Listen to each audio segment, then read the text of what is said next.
Thanks a lot for inviting me to give this, let's say, a brief lecture about Indian agriculture, its problems, and to focus on the constructive policy solutions that are available today. Some that are available, some that will be made available soon, right? So I'll focus on the latter part of it, but to just introduce the problem, I just want to say, where are we in Indian agriculture, right? That's something that we start with. And the two key messages that I have is, one, that there are several alternatives available, not just in terms of the practice of agriculture, but also in our substantive understanding. What I mean is the material and energy realities of agriculture. That is, alternatives in the substantive understanding of agriculture, and also alternatives are available in our knowledge, policy, practice relationships. Yeah. So this is one major message. The other thing that I want to emphasize is that there are some state governments in this country, some with strong backing and support with civil society organizations from local governments that are already practicing some of these. That is, there is evidence available in India today of state governments doing, knowledge policy alternatives in agriculture, right? And what are they? We'll talk about those in the latter part. In particular, about the comprehensive revival of millets program in Andhra and the Orissa Millet Mission in Odisha, right? There is also a big experiment on zero budget natural farming as we know it now, which is community-based sustainable agriculture in Andhra going on right now. But we won't dwell too much on that because that's still taking place, and there's a lot of thinking, rethinking, revising guidelines and so on that's happening within the Andhra government. But we talk about these two experiments, the CRMP, the Comprehensive Revival of Millets Program, and the Orissa Millet Mission as two, let's say, substantive economics in agriculture that has changed. Yeah, what has changed is our emphasis. Now, when we say that these are two examples, or let's say the second message, that there are alternatives that are happening, these are alternatives that already are, let's say, beginning to show impacts on farms, on farm incomes, on the environment, and most importantly on food and nutrition. And the last, most importantly, because right from the 1990s, 1998 onwards, we've seen ICAR reports, the Indian Council of Agricultural Research, the apex body of agricultural science of this country, declaring that, wheat and rice produced in India today, especially in our Green Revolution belt, is deficient in 9 major minerals and micronutrients. So what does it mean? We're basically eating wheat, starch and water, right? So there are ways to change this to more nutritious, and again, not just nutritious for us, for the environment and for the farming community too, right? So very, very briefly, to summarize the problems that we face in this country in terms of agricultural problems, farmers protest right outside their own national capital. I mean, we've been witnessing that for almost a year now, yeah? And as a middle class, we've also been largely indifferent to it. But why is that indifference allowed? And also, why is that we are allowed to just take these problems as farmers' problems? It's not really our problems. I think it's high time that we acknowledge that these farmers' problems exist because of us, because of a certain development pattern that we've chosen, and because we've slaughtered agriculture into that development pattern, right? For us, for a certain privileged middle class in this country, which is about, let's say 12 to 15% of this country now. But how does this happen, and how did we buy into this? Yeah, that's a bigger story which comes from the history of development economics. Again, we won't get into that. But again, Nobel Prize winning economists have spoken about this, right? I mean, human beings, workers, farmers converted to human capital, nature, land and water and soil converted to natural capital. All these are the legacies that we get from the 1950s and 60s development economics. We won't get into that. In terms of the substantive problems that we face today, we've also faced not just the farmers sitting outside their own capital and protesting. We've seen, decades of farmer suicides, right? I mean, lakhs of them dying of their own volition because their chosen profession is no longer viable, is not keeping them alive now, right? Not allowing them to bring up a living, right? Maintain their families, educate their children, take care of their health care. Nothing is viable with their farming. Who pushed them into this? It's, we as a middle class, we have a big role in this. because we chose to well, let's say, go with certain policies of our own governments. Here again, I'm not talking about a Congress government or BJP government or anything of that sort. Yeah? I'm just talking about the ways in which our nation state has made decisions for a particular sector of the economy, which is not really a sector, but a way of life, a part of our own existence as a nation state or as a global community, right? Choices, for instance, problems. Choices of crops, crop livestock systems, well, shifting 16 to 18 crops per hectare, in Punjab, for instance, farmers will tell you that, to just monocrops. Choices of, well, chemical fertilizers, massive. I mean, I won't even get into these numbers of lakhs, crores that is given as fertilizer subsidy. Is subsidy the answer, or should there be public investments? Yeah? Should there be public investments where farmers are, capital formation in agriculture? So the problems take different, well, let's say, are multidimensional, so to say, yeah, and also have multiple answers, again, depending on the kind of scale that we're talking about. If it is a local farming community, if it's a local government or a district government, the answers are different. And the ability to make these policies at the block level were also discussed in this country once upon a time, right? Late 1970s, you will recall, there was a lot of discussion about block level planning, right? But that was given up. That was given up, and instead, the chosen path of centralization and consolidation of everything related to agriculture was what was adopted. Now, let's again not emphasize too much on these problems, but talk about what are the solutions that are available today. The question of how we got there, like I said, is the legacy of development economics. But we also chose to encourage a particular kind of, well, let's say, supply syndrome of the state, right? The state decided to supply everything from the Green Revolution, well, let's say the major inputs like irrigation, yeah, chemicals, yeah, the seeds, everything, right? And as the supply syndrome becomes stronger, there is a certain section of the middle class, the certain section of the well, let's say, the receivers of the benefits of the subsidy, all in the name of the poor farmer. Yeah, the gains from the subsidy go to a certain section of the population and not really to the farming community. Here again, the legacy of development economics plays a major role, right? Now, why are we talking about this? Because here again, the answer to, well, let's say the Punjab farmers and their protests, in terms of markets, right? Markets as, let's say, or the idea of marketing surpluses, well, we've all bought into this now, of, long value chains of processed foods available on supermarket shelves, not short value chains or value networks of locally produced and processed nourishing food, yeah, healthy ecosystems and healthy people, jobs, decent work that comes with that processing and marketing, right? We don't talk about that. We don't talk about a substantive, a material relationship between agriculture and the non-farm sector. In our villages, in our local, well, let's say peri-urban and urban areas, yeah, we don't talk about that anymore. There are experiments that reveal these answers. The question of energy, again, one of the most wicked problems that the world has faced, the water-energy nexus in agriculture, yeah. Why are we talking about irrigation as the solution? Yeah? When did irrigation become the answer to agricultural production and productivity?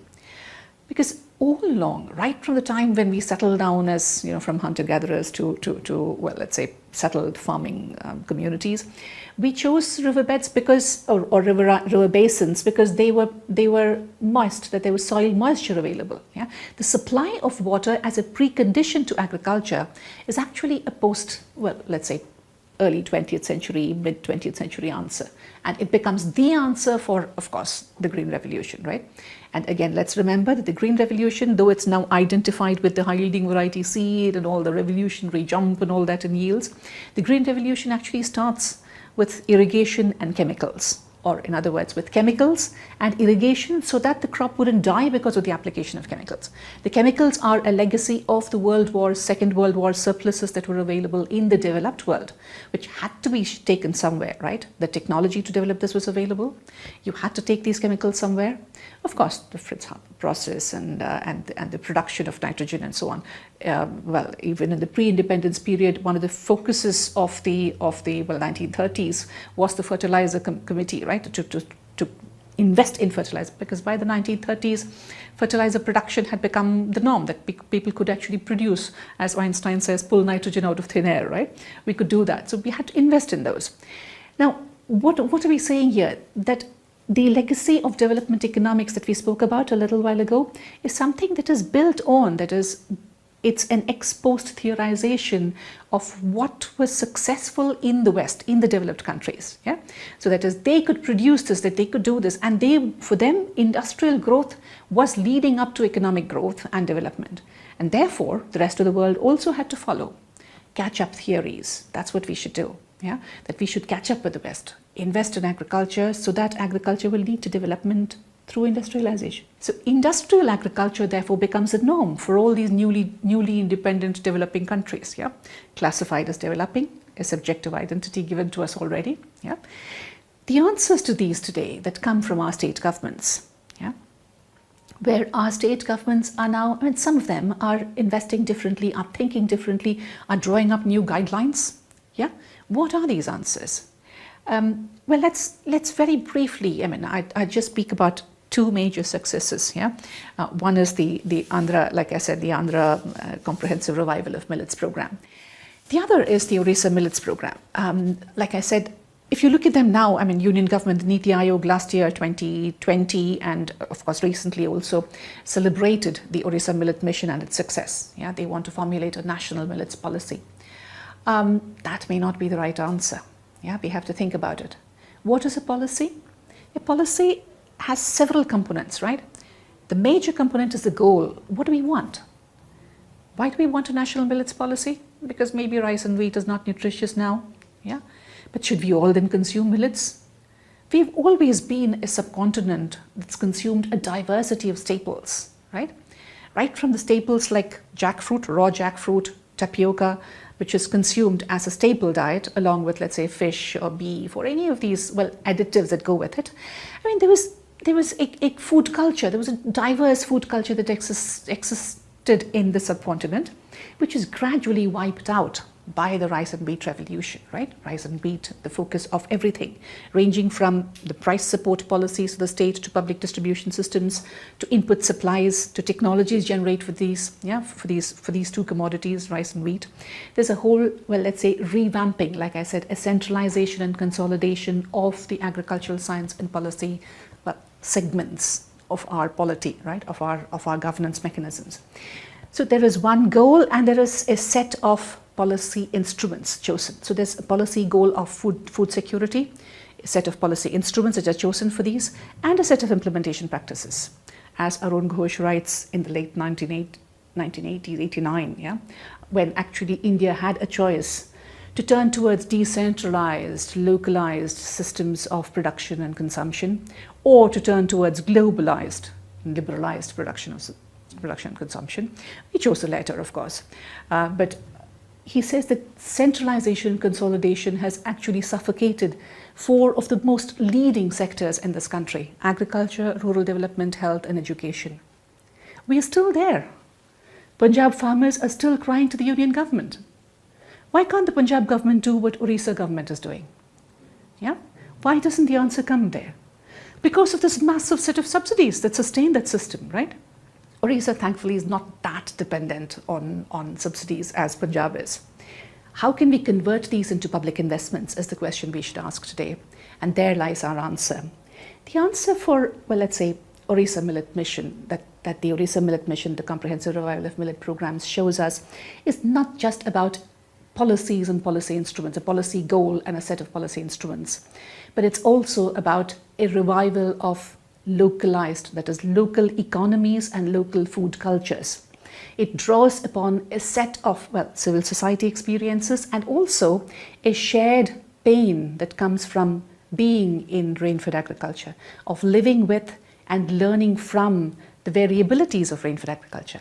Rain-fed agriculture, well, has been marked as the poor cousin, the poor, 60% of arable land in India is rain-fed anyway, forget it, 40% is what we should focus on.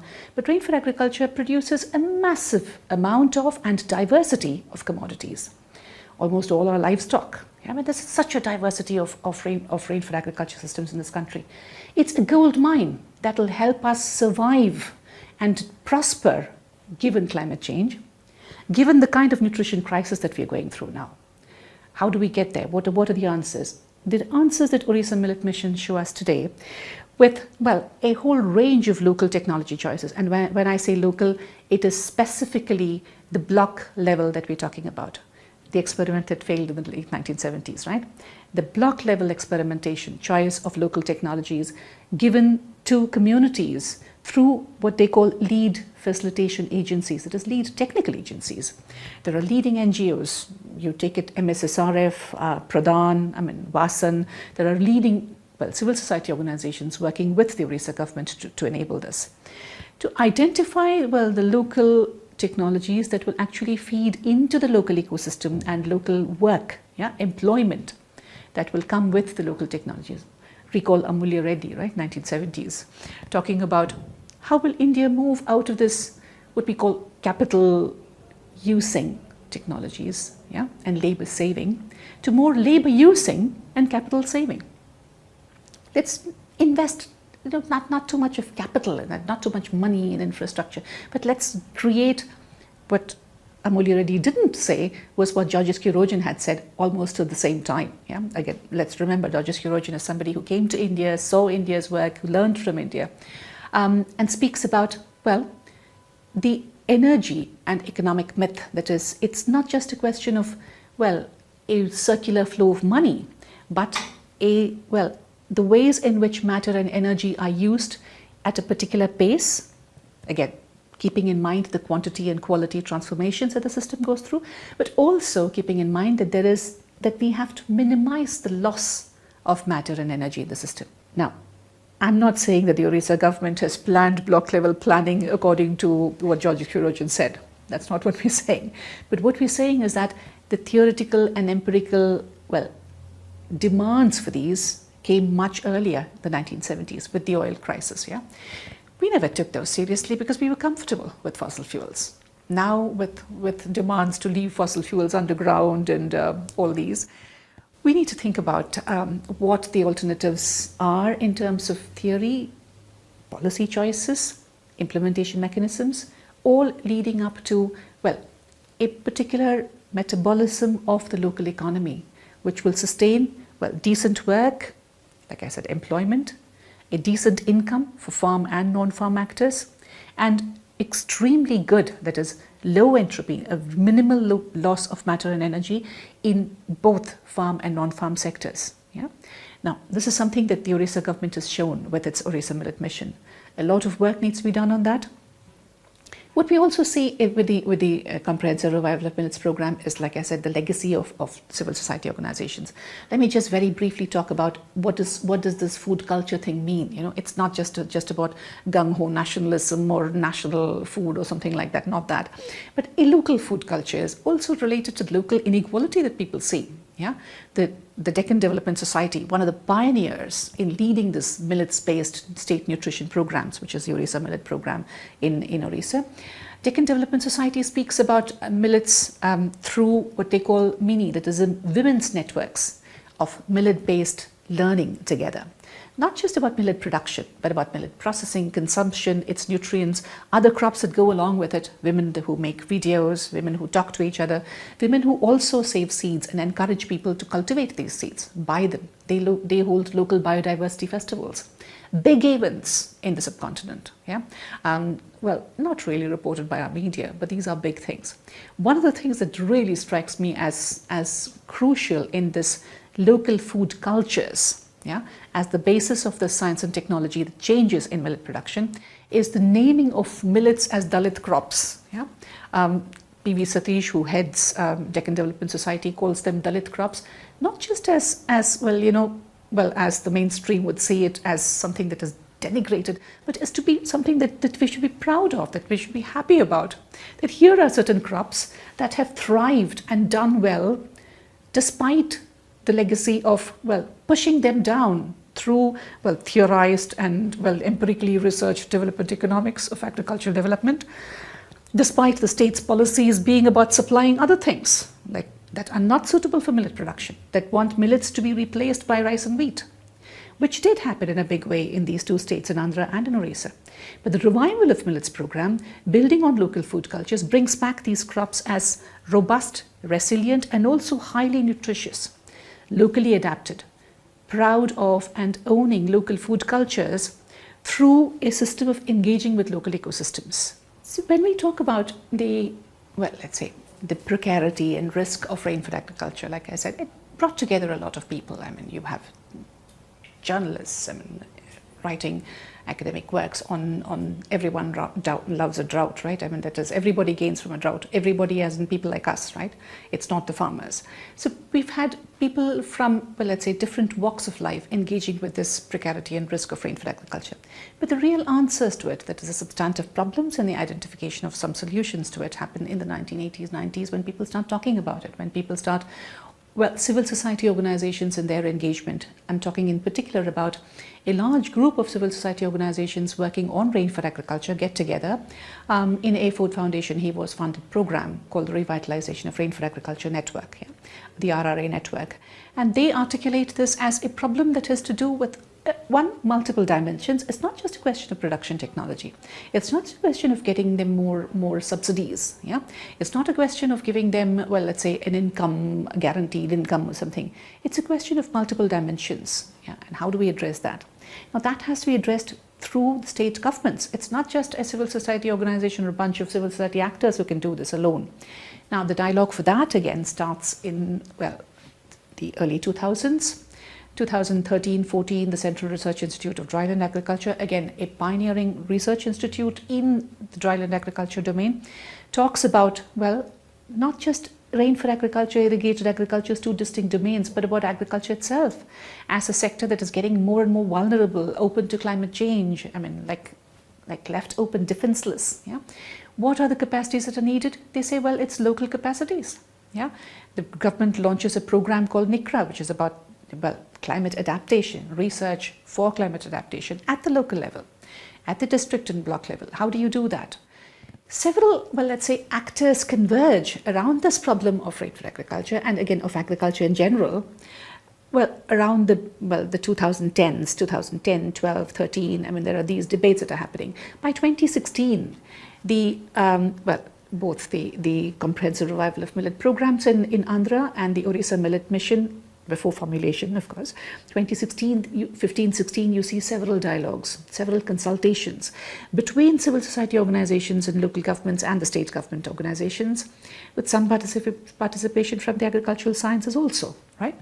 What are these consultations? They talk about, well, the state governments need to draw up, if they are committed to, well, resolving this agrarian distress question, and also revive millets. Millets have agency. Millets are not like rice and wheat. You can't just stand up and say, pay obeisance to a McDonald burger 50 years older than you, because the wheat was harvested 50 years before you were born. But you have to, well, see millets as they are. They are, well, short shelf life crops. You can't just powder them and leave it on a shelf and sell it, 5 years later. You have to consume it within the next, 2 months latest. Yeah, they are very rich in their nutrient content, and also their local processing and usage is also very diverse. So all these diversities, multiple angles, multiple dimensions of this problem, agriculture, food, nutrition, the environment, pollution, water, a big problem, groundwater exploitation, right? All these converge in these consultations.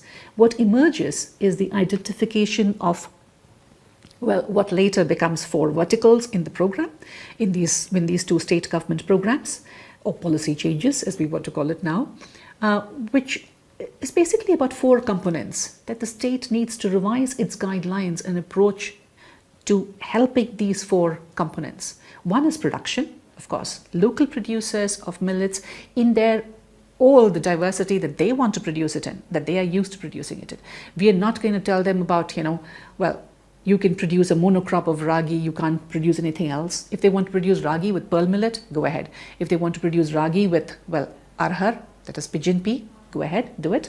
What is your system used to? What is the best balance of, let's say, pulse and millets that you want to do? Go ahead and do it. Crop livestock systems. But identify the components of production that you can do, and do it with, a local knowledge system that can contribute to it. Yeah, so that we can arrange, the state can arrange other components that can work with this system. The production system, this one work component. The second was processing component.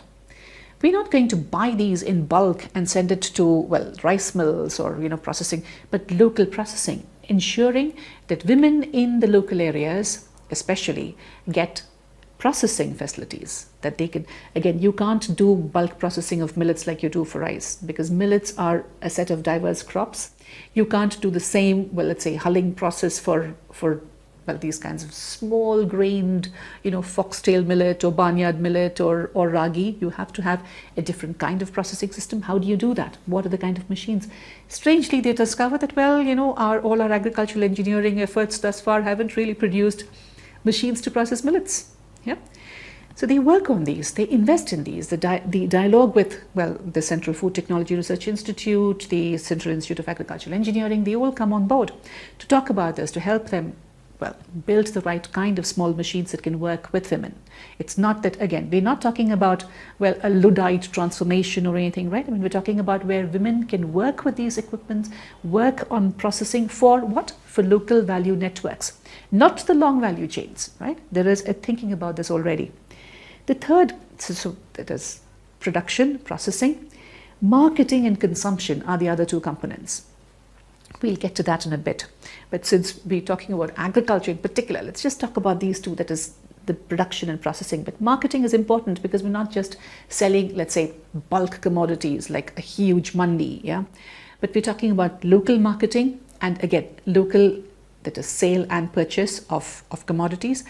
How can, let's say, the public distribution system buy these locally, not wait for it to come through a central public distribution system and supply it back to them, but what is the arrangement, that is rearrangement, reorganization and institutional arrangements, including pricing mechanisms, quality standards that need to be put in place for local systems of production, that is processing and marketing. What are the these were resolved, these were decided at the local level through state level consultations.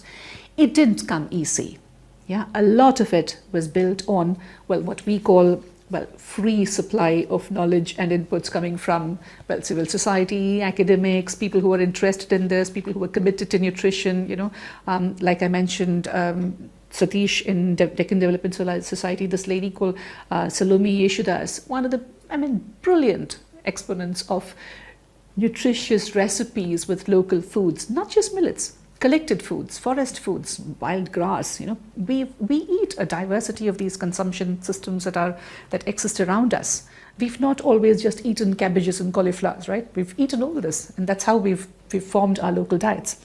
So there are experts like this who contributed to these. Again, these may not be experts who have a doctorate or something, but they are experienced and well qualified experts. Here again, I refuse to draw a distinction between, or not me, but the Orissa Millet Mission and the Comprehensive Revival of Millet program. They refuse to draw a line between these, qualifications of experts and experienced people and so on. They say whoever has, well, a substantive knowledge in reforming these systems comes handy.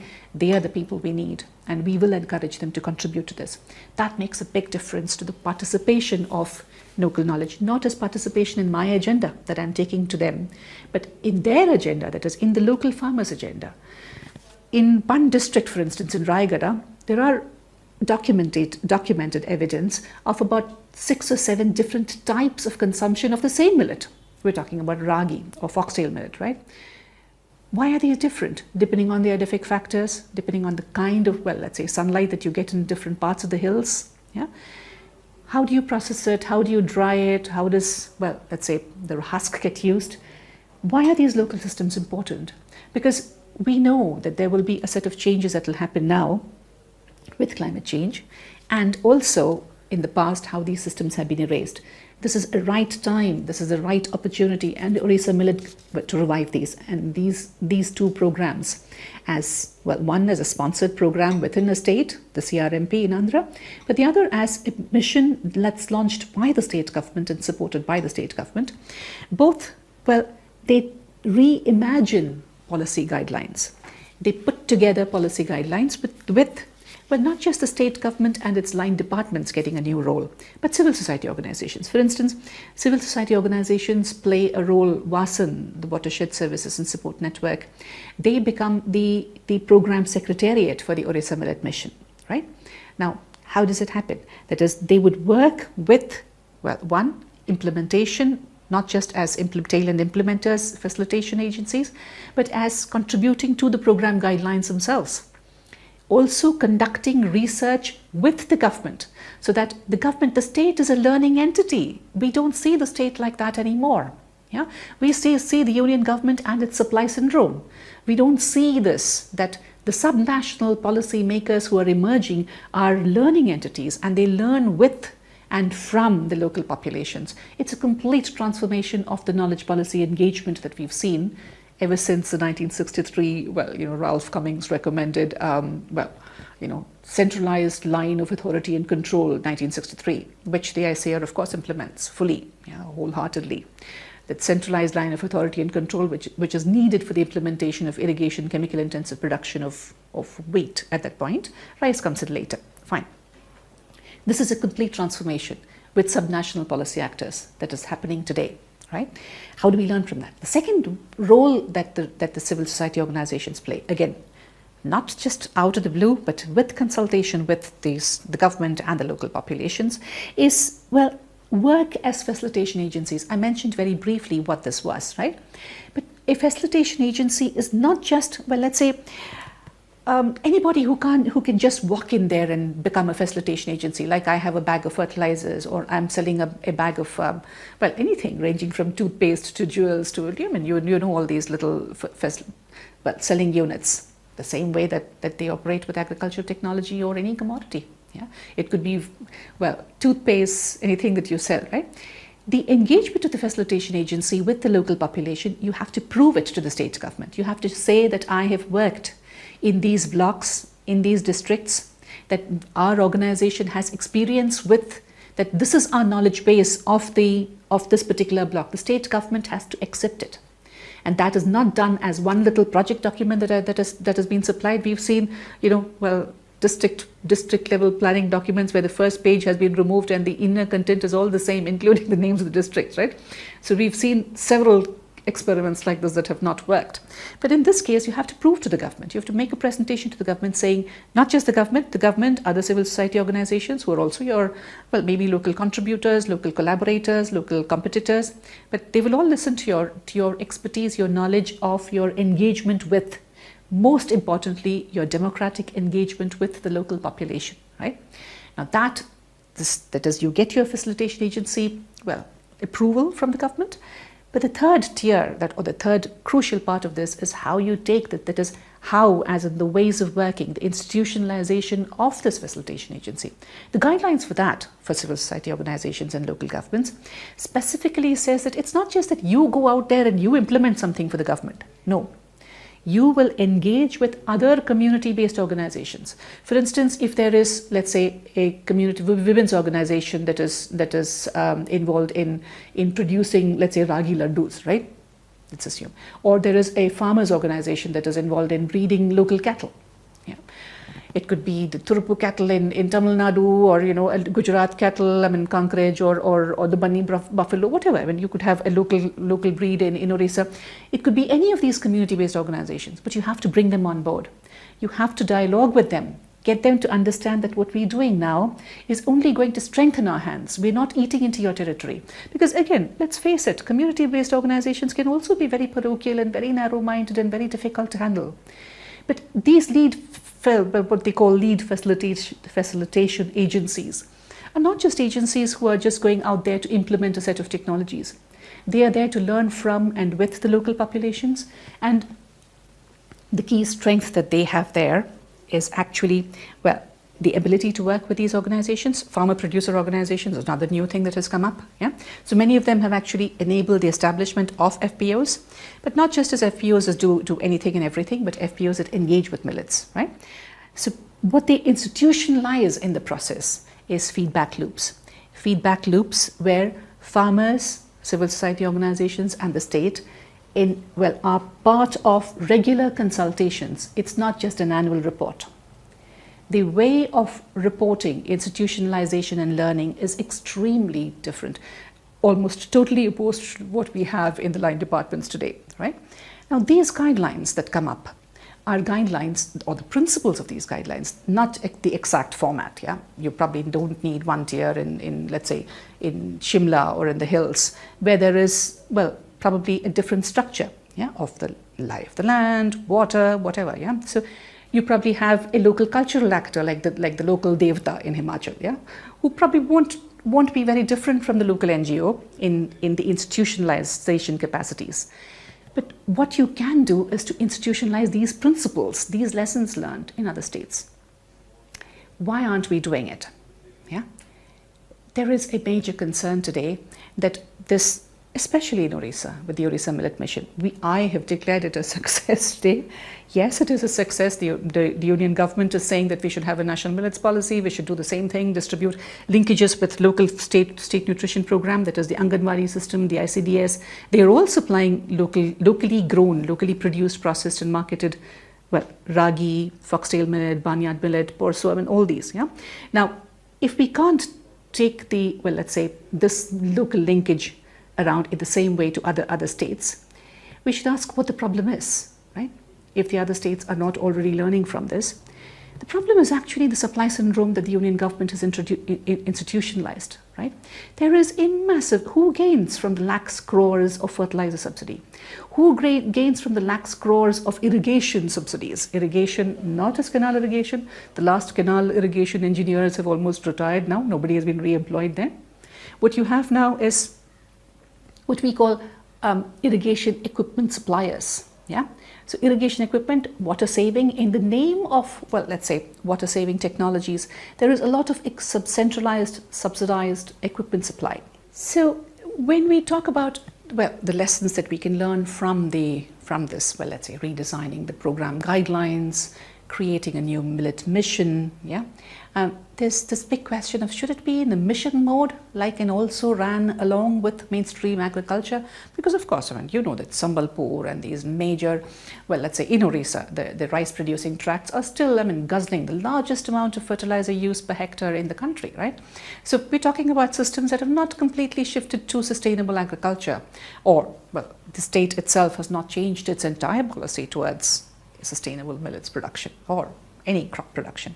So how do we then take these lessons from the millet mission within the state and to other states? Given that this is well, let's say a difficult question, because not everybody is going to change suddenly, especially given the vested interests with the supply syndrome. That is, there are certain sectors of the economy that are completely dependent on the massive union government subsidies, right? For chemicals and fertilizers, for pesticides, for fuel, yeah, all these subsidies. Now, they're not going to move off easily. Also, the corporate interests in processing, in marketing, and also input supply, right? I mean, they're not going to move off easily. But these alternatives, once institutionalized in the, well, within the population, it's very difficult to change them. Because once people get used to the idea of, well, this is the way we want to produce, process, and consume. Yeah, this is good for our health, this is good for our soils, this is good for our water, this is good for our local work, rural employment, decent work for women, local populations. What more do you want, right? So it may not, well, let's say add GDP, like the way we talk about GDP growth, right? But it is definitely showing prosperity at the local level. That's not going to go off easily, especially as we've learned from the Kerala experiment with decentralization. You know, when Thomas Isaac gave 40% devolution to the local government, people were saying, oh, it's going to be corrupt and it's going to go down the drain. But a few of them did it right the first time. Several of them did it right the second time. And from then on, things have been very difficult to change. That devolution of financial capacity made a big difference to the local government.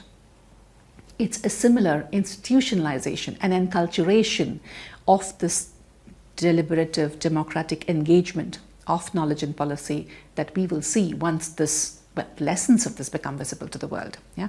Enculturation is already happening, but the lessons of this have to be made visible to our world, especially to our union government policymakers and the state governments, other state governments, including Orissa government, of course. But why are we talking about the union government again and again?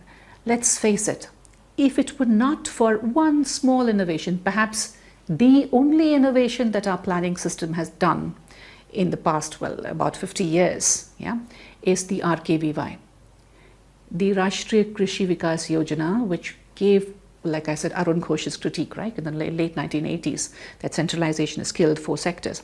Centrally sponsored and centrally designed schemes, CSS, were the mainstay of agriculture. 100% centralized schemes in a country with an explosive diversity of agriculture and food, right? That was a big mistake. What did the RKVY do? It gave 25% of the central allocation to the state governments to say, you do what you want to do for your state. Of course, I mean, Rajasthan government gave that 25% RKVY allocation to Monsanto and said, you give us hybrid maize. Yeah. Maharashtra government did something very interesting. They said, we will implement an integrated pest management program, yeah, for 4 major crops in 28 districts. And it was wonderful because they learned that they didn't know very much about the local pests. They had to call the NCIPM for help, the National Center for Integrated Pest Management for help. Dr. Vendila here in IARI in Delhi did a wonderful piece of work working with them to train local scouts, local scout managers. What are we talking about here? We're talking about decentralized experiments, whether it is pest management or millets or whatever, where state governments have already got lessons. They already have lessons where, well, if you can just draw up these guidelines, seeing farmers not just as producers, farm households as knowledgeable actors invested in knowledge, technology, and also local employment generation, right? If we see them as something beyond just, well, primary producers, then we will have a completely different worldview of agriculture, and we don't have to buy into these, well, theories of labor productivity and convergence of labor productivity, the Lewisian model or the Schultzian definition of human capital. We can have our own, well, what I mean our own as in not Indo-centric or Sino-centric as opposed to Eurocentric or anything. I'm just talking about the ways in which a substantive, well, diverse but democratically based knowledge system and production system where farmers are not subject to these, well, theories by, well, academics, especially academics from the West or those of us who are trained in that kind of literature, right? They can actually create their own knowledge and policy systems. All they need is a little support, a little patience and hearing from their local state governments and local civil society support, local actors who can actually scale up and enable this. One, it is very important to have the union government to make these, like the RKVY example, in the 11th plan. That was a big innovation, a big boost. Like it, as Shubhita would say, takes you to a completely different punctuated equilibrium, right? It shifts you.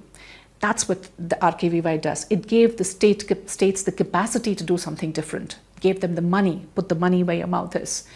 And that is what these governments have built on, where the changes that are visible to us 2016 onwards, Navkrishna Chaudhary Center for Development Studies, Vasan, I mean, several actors, Pradhan and MSSRF, and so many different actors who worked with the local governments in this case.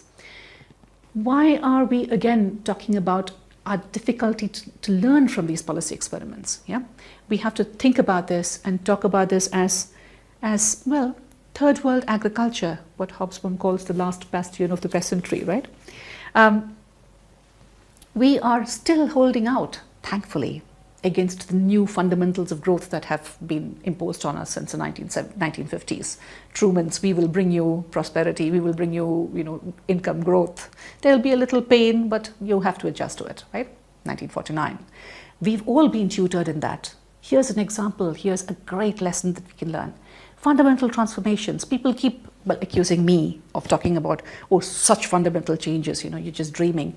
But here's a dream that's actually working in the field. Yeah, we want to tinker with the central, CACP, category A, B kind of prices. These are small incremental changes. Here's a fundamental change that is happening right under our very noses in our state governments, within our polity, within our civil society. We have to learn from these. So one, Indian agriculture is still holding out against the new fundamentals of growth that have been imposed on us. Two, that there is, scope for macroeconomic and political reordering of giving primacy to human beings, not as labor and, with all due respect, not just a labor theory of value, but as a democratic citizen, our right to work. Yeah, it's not just a right that we're pulling out of the blue because we are part of a production function, right? But as a right as a dignified citizen to work, to contribute to technological and institutional learning, Yeah, institution learning in particular, our local context, our engagement with global agriculture and capital flows, it's all linked. We can actually work towards better growth technology, that's work, technology, agriculture linkages. Again, when we say work, it's not just fossil fuels and energy of that sort, but human beings and embodied energy in us, in our ability to understand our ecosystems, to understand the damage that we do to our ecosystems, whether it's groundwater or soil or biodiversity. We know that. Yeah? You talk to any farmer, and there is this lady called Tuljama in Telangana who I call Tuljama Georges Kurojan. I mean, she's so knowledgeable about material and energy flows, about social metabolism of her system. She doesn't call it social metabolism because that's not the language that she uses. But here again, the scope for the vernacular engagement of, democratic deliberative engagement through the vernacular at the local level. There are so many lessons here. I'm going to stop here and just hope and pray that we take this forward as a learning engagement. We can do things differently in Punjab right now. Yeah. Punjab is a different story because, like I say, it's been, in some sense, a colony of the Union government for ages now. It has to change. We have to find ways of changing it for Punjab government, for Punjab's farmers and civil society to stand up for themselves and do things differently. Yeah? And we can do that. We can make the difference. It's just that we have to find ways of, as some of our very early debates on agricultural knowledge policy relationships say, we have to find ways of engaging with our nature, that is ecosystems first, and farming in the environment, not versus the environment. Farming using local understandings of these environments and consumption patterns. Yeah? We can do that. We've read lessons with us now. So I'm just going to hope and pray that we learn, that we invest in our learning abilities and make the necessary changes. And thank you very much.